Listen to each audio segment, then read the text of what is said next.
want to talk about mentors and the value of feedback because having a mentor that will share critical feedback with you is one of the most important things you can do to help you in your growth.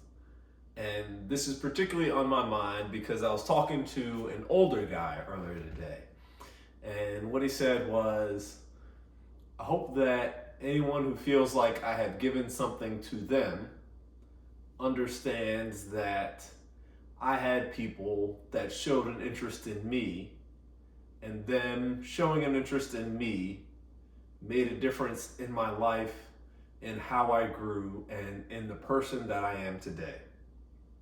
And what immediately came to mind was one particular mentor or person who I feel like showed an interest in me back in middle school, right? It was my middle school band teacher.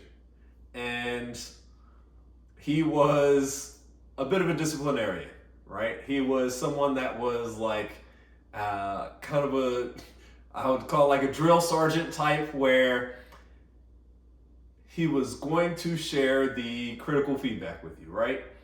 In the band class, we would play all together as an entire band. We would sometimes play in sections, right? I was a trombone player, so we would sometimes play as all of us trombone players together. And then there were other times where we would play individually. And whether it was all together in the sections or individually, he would share feedback. If you were playing the wrong notes, he would let you know. If your tempo was off, he would let you know. If you were slow to like begin or end the notes, he would let you know. And it was kind of a like no bullshit approach of like, you guys may be in middle school, but this isn't fun and games. This isn't laugh giggling time. This is time to get better at your instrument, and so show that you are committed and dedicated, right? I liked him, thought he was funny, cool guy. Part of the reason I continued to do band in middle school, really. But I never thought that he particularly cared about me. I was generally like one of the top players in the section, like I think most of the time first or second chair or something like that. So I was a decent trombone player, but it wasn't something that I thought would be like my career or my life's passion or anything like that. It was like I have to take either band, orchestra, or art, and of the three, I would prefer band. So that's what I did, right? I'm gonna point to an incident, right? We had a substitute teacher in the band class one day, and could tell like from the beginning that the substitute teacher coming in, the class was a little more rowdy than normal. And I in particular, when we were doing roll call, thought it would be funny if like, we were all saying like, call our names for attendance. I was like, present, right? So just a little joke, but I could tell that like from his reaction, he did not like that. Thought I was being a class clown, right? Whatever. Noticed it and was like, okay, gonna keep doing my thing in terms of like being on good behavior, right? Eventually, the person sitting next to me and I, we somehow get into a like contest where we are trying to play loudly to each other, right? We're kind of in our sections doing our things, and he and I get to a point of like, we're playing one note and we're each going back and forth playing the note louder. So he plays it, then I play a little bit louder. And he plays a little bit louder, and I play a little bit. And he plays a little bit louder, I play a little bit louder again.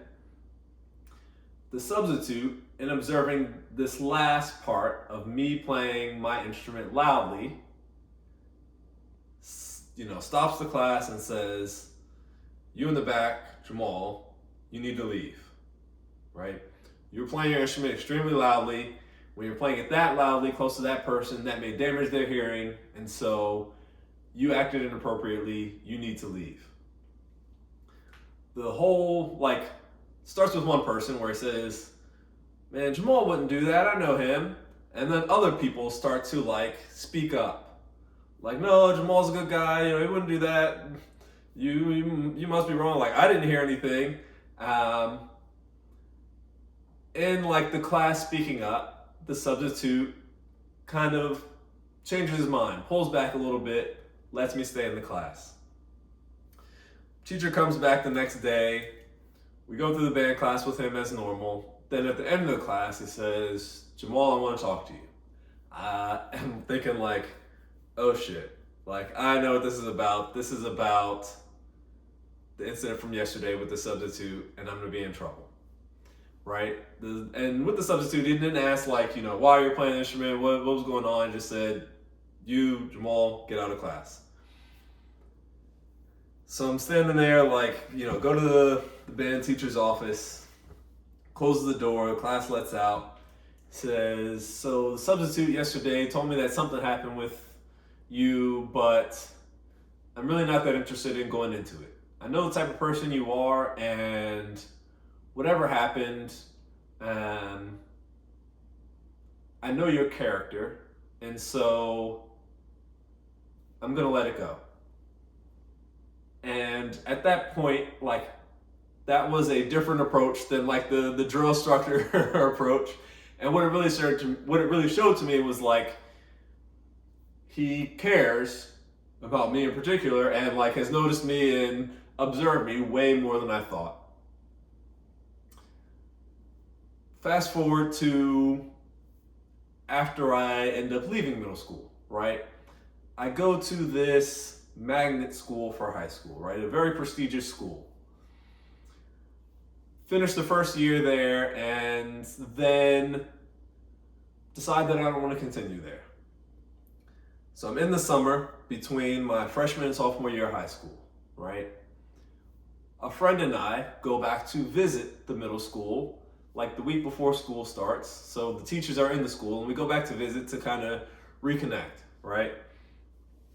In doing that, I run into the band teacher. He asks, so, I heard you went to that magnet school.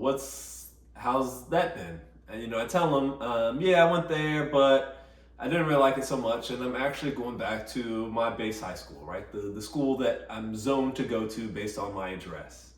And he's like, Jamal, you're lazy. You were in my class.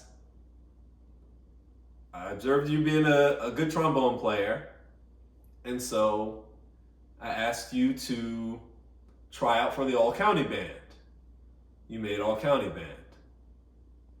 Then I asked you to try out for all-district band. You made all-district band. I asked you to stay after to participate in the jazz band. You participated in the jazz band, and all three of those you did well, right? You wouldn't have made all-county and all-district if you weren't actually good. But also, you wouldn't have gone to all-county or all-district or jazz band if I had not pushed you, right? And I realized he was correct.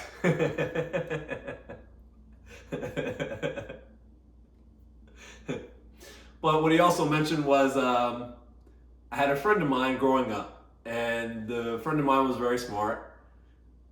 When it came time to high school, the friend of mine also went to that magnet school, and he was successful there. But I know how smart he was, and I know how smart you are, Jamal. You are smarter than he was. So I know that you are smart enough to have been able to succeed at that school. And so the fact that you have left is kind of showing me that you are lazy. I hadn't thought about it that way. Right? In my mind, it was like, I was good enough to get into the magnet school. While I was in the magnet school, I got all A's and B's, more A's than B's. And so my view of myself was doing very well. But in hearing this feedback and in knowing that it was coming from someone who cared about me, and it had the opportunity to observe me over a long period of time, I really listened.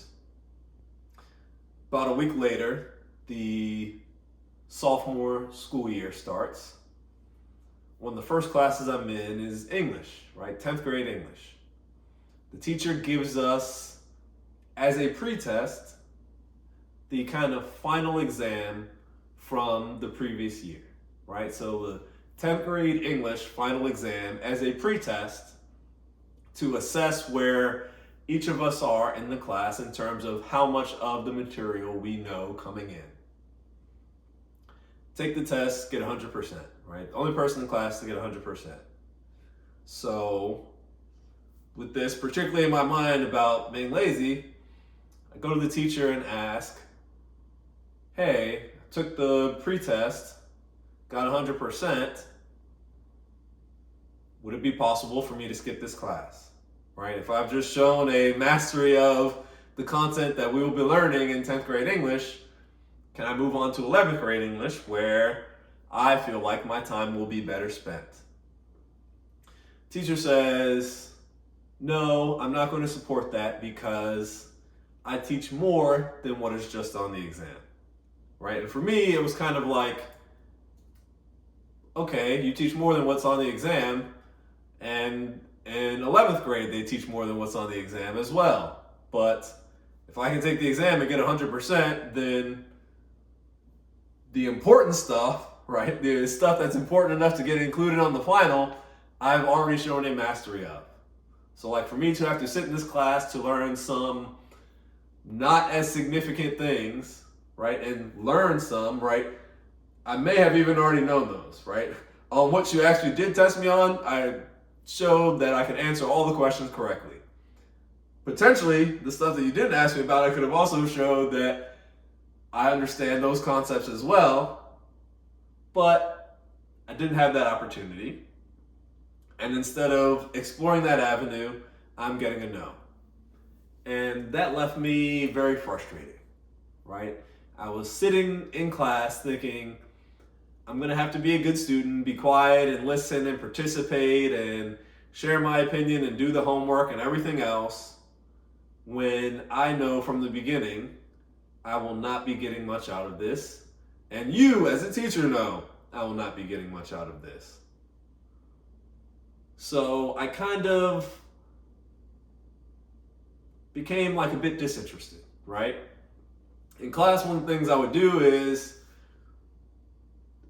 if it's second period, I would, because this was an English class, but I felt this way about a lot of the classes I was taking, where, hey, if you actually gave me the opportunity to show what I know, I could show that I know a large degree of what's being taught in the class, and so I feel like my time would be better spent at a more advanced level. To have to sit in the class and go at the slower pace, listening to stuff I already know, felt like a punishment. So what I decided to do was okay, I'm still going to participate, I'm still going to do the work to get the grades, but my interest level in the classes is going to drop. While you're teaching, right, in the second period, what I'm going to do is the homework that was assigned in first period. That way, when I get home, I don't have to spend as much time doing the homework. And in class, when you're talking about stuff that I already know, I don't need to be paying attention to that. I'll be doing something that is moving me forward more. That was the case, right? Eventually ended up taking classes at night in addition to the classes during the day and graduating early because I wanted to really work towards that potential that I felt I had in myself, right? Not just, hey, I'm a good student compared to everyone else, but I know that I can be doing better. I know that I can be doing more, and so I'm going to push myself to do more. But also, this feeling of I can do better, I can be doing more, was triggered by the mentor sharing the feedback.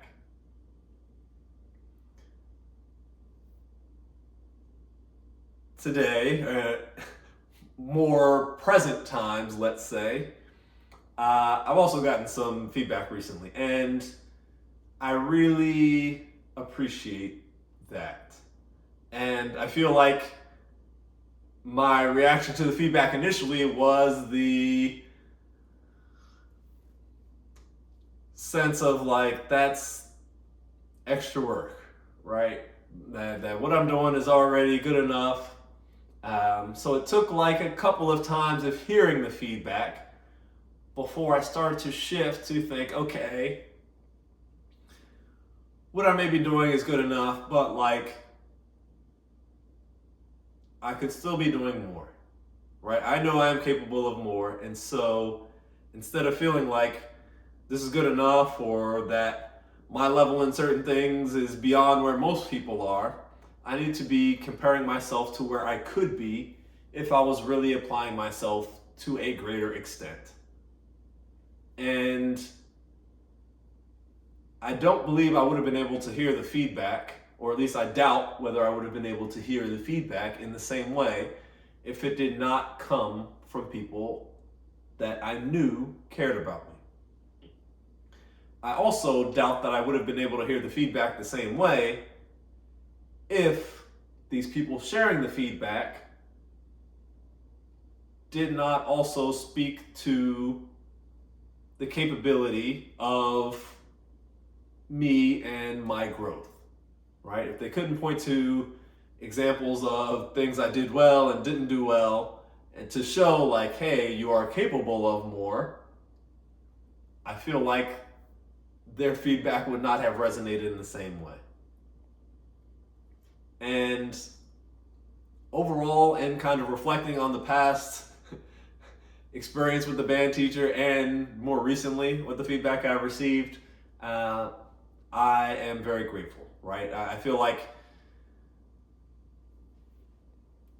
I had a bias and that it took these outside viewpoints, kind of sharing the feedback, right? Saying, hey, you can look at this differently, you should maybe think about this more, and sharing it repeatedly even, for me to start to shift my mindset, right? For me to see the blind spots a little bit more.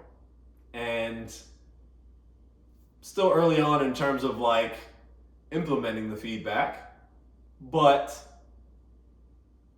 I really, really value hearing it, right? I feel like it has set me on a different path already.